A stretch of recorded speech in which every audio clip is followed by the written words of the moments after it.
இனி கூட்டணியே வேண்டாம். திமுக தலைமைக்கு திமுக தொண்டர்களும் நிர்வாகிகளும் வலியுறுத்தல்.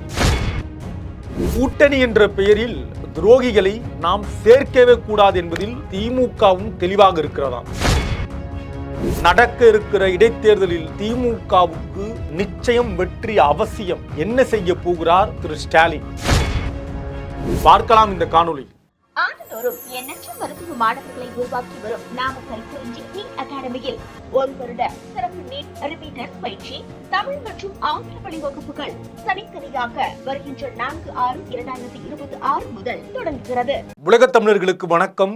இது கிங் டிவி. தமிழ்நாட்டில் நடக்க இருக்கிற 5 தொகுதி இடைத்தேர்தல் என்பது திமுகவுக்கு மிகவும் முக்கியமான ஒரு இடைத்தேர்தலாக பார்க்கப்படுகிறது. திமுகவுடைய தலைமை என்பது உடனடியாக இந்த இடைத்தேர்தலில் திமுகவுக்கு ஒரு வெற்றி தேவைப்படுகிறது. உள்ளபடியே 50 ஆண்டு காலம் திமுகவுடைய அரசியல் பயணங்கள்ல இந்த தோல்வி, குறிப்பாக கொளத்தூர் மாதிரியான தொகுதியில முதலமைச்சராக இருந்த திரு ஸ்டாலினுடைய தோல்வி என்பது இன்றைக்கு பலருக்கு பல ஆச்சரியத்தையும் வியப்பையும், ஒரு மிகப்பெரிய தவறை நாம் செய்திருக்கிறோம் அப்படின்ற ஒரு விமர்சனமும் ஒரு சிந்தனையிலும் இன்றைக்கு திமுக தலைமையும் திமுகவுடைய ஒட்டுமொத்த கூடாரமும் இருக்கு. இதுல திமுகவுடைய தொண்டர்கள் நிர்வாகிகள் மனநிலைமை என்பது தயவு செய்து நடக்க இருக்கக்கூடிய உள்ளாட்சி தேர்தலானாலும் சரி, அதை தொடர்ந்து இருக்கக்கூடிய நாடாளுமன்ற தேர்தல், இனி இந்த தேர்தல்கள்ல திமுக கூட்டணியே வேண்டாம் அப்படின்றதுல திமுக தொண்டர்கள் உறுதியாக இருப்பதாகவும், இதை தலைமையிடம் கொண்டு போய் சேர்ப்பதுல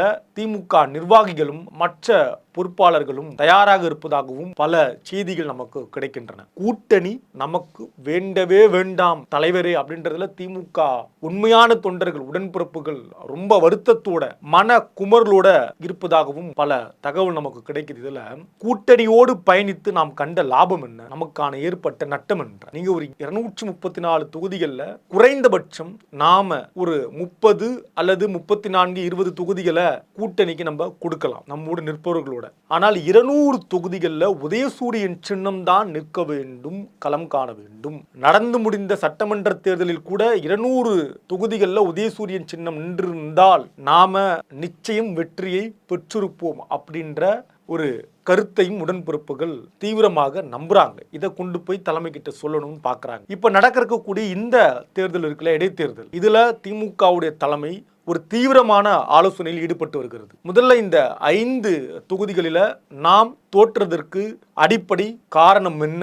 வேட்பாளர்களுடைய காரணமா, நிர்வாகத்துடைய வேலை காரணமா, அல்லது ஆட்சியின் மீதே இருந்த அதிருப்தி காரணமா? அப்படி என்றால் அதை நாம் எப்படி சரி செய்வது? இப்ப இருப்பது இன்னும் 2-3 மாதங்கள். இந்த 2-3 மாதங்கள்ல இன்றைக்கு இருக்கக்கூடிய இந்த புதிய அரசு மீதான அதிருப்தியை கொண்டு போய் இந்த 5 தொகுதிகளிலும் சேர்க்கணும் மக்கள் கிட்ட. நீங்கள் நம்பிக்கையோடு வாய்ப்பு கொடுத்த இந்த புதிய ஆட்சி என்பது சட்டம் ஒழுங்கு சீர்கேட்டில் எப்படி இருக்கு, பெண்கள் பாதுகாப்புல எப்படி இருக்கு, குழந்தைகள் மற்றும் முதியோர் மீதான பாலியல் குற்றச்சாட்டுகள்ல இந்த ஆட்சி எப்படி இருக்கு, 6 சிலிண்டர்ல தொடங்கி மாதம் 2500 ரூபாய் உரிமை தொகை அப்படின்னு இவங்க கொடுத்த வாக்குறுதிகள்ல இந்த ஆட்சி தள்ளாடுகிறதா? இதையெல்லாம் செய்வார்களா? இது தொடர்பாக எந்த கேள்வியை கேட்டாலும் அமைச்சர் பெருமக்கள் அதை கடந்து போறாங்க. இதற்கான வாய்ப்பு எப்படி இருக்கு? இதையெல்லாம் கொண்டு போய் இந்த 2-3 மாதங்கள்ல சேர்க்கணும் அப்படின்றதுல திமுக தலைமை ஒரு திட்டமிடுதல் வைத்திருப்பதாகவும் ஒரு தகவல். அப்ப தோல்விக்கான காரணம் என்ன? ஆட்சியாளர்கள் மீது இருக்கக்கூடிய அதிருப்தியை கொண்டு போய் சேர்ப்பது. உள்ளபடியே எந்த வேட்பாளர்களுக்கு வாய்ப்பு கொடுத்தால் வெற்றி பெற முடியும், இதற்கான ஒரு குறிப்பிட்ட தொகையை செலவு செய்யணும் நிச்சயம் தேர்தல்ல. இதை யாரால முடியும்? அப்ப வெற்றியை எப்படி பெறுவது, யார் வேட்பாளர், மற்ற செலவினங்கள், இதையெல்லாம் கணித்து இந்த தேர்தலில் திமுக கட்டாயம் வெற்றி பெற வேண்டும். இடைத்தேர்தலில் திமுகவுக்கு வெற்றி அவசியம் அப்படின்றதுல திமுக தலைமை தெளிவாக இருக்கிறது. அதற்கான வேலையை தொடங்கி இருக்கிறது. நிச்சயம் தற்போது திமுக அடைந்த தோல்வியிலிருந்து மீள்வதற்கு இந்த வெற்றி ஒரு பிள்ளையார் சுழியாக இருக்கும்னு தலைமை நினைக்கிறது.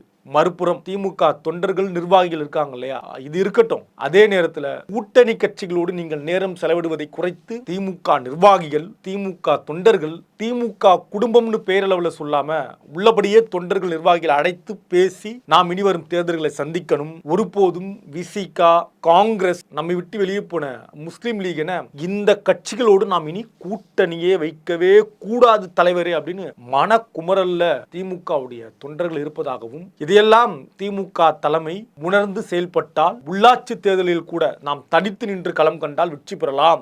போனவங்க திரும்பி வந்தா நாம் மன்னித்தெல்லாம் சேர்க்கவே கூடாதுன்னு ஒரு கொதிநிலையில் திமுகவுடைய தொண்டர்கள், நிர்வாகிகள் காங்கிரஸ் மீதும் விசிக மீதும் இந்திய யூனியன் முஸ்லீம் லீக் மீதும் வைகோ மீது கூட, வைகோவுடைய சமீப கால இந்த பேச்சலா இருக்கு இல்லையா, திரு வைகோ மீது கூட கோபமாக இருக்கிறார்கள். இவர்களை எல்லாம் நாம் சேர்க்கவே கூடாது இனி தேர்தலில் அப்படின்றதுல தீவிரமாக இருக்காங்களாம் திமுகவுடைய தொண்டர்கள்.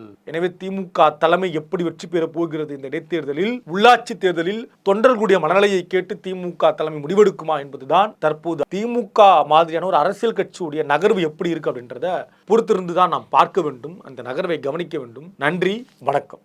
ஆண்டுதோறும் எண்ணற்ற மருத்துவ மாணவர்களை உருவாக்கி வரும் நாமக்கல் குறிஞ்சி அகாடமியில் ஒரு வருட சிறப்பு நீட் ரிப்பீட்டர்ஸ் பயிற்சி தமிழ் மற்றும் ஆங்கில வழி வகுப்புகள் தனித்தனியாக வருகின்ற 4/6/2026 முதல் தொடங்குகிறது.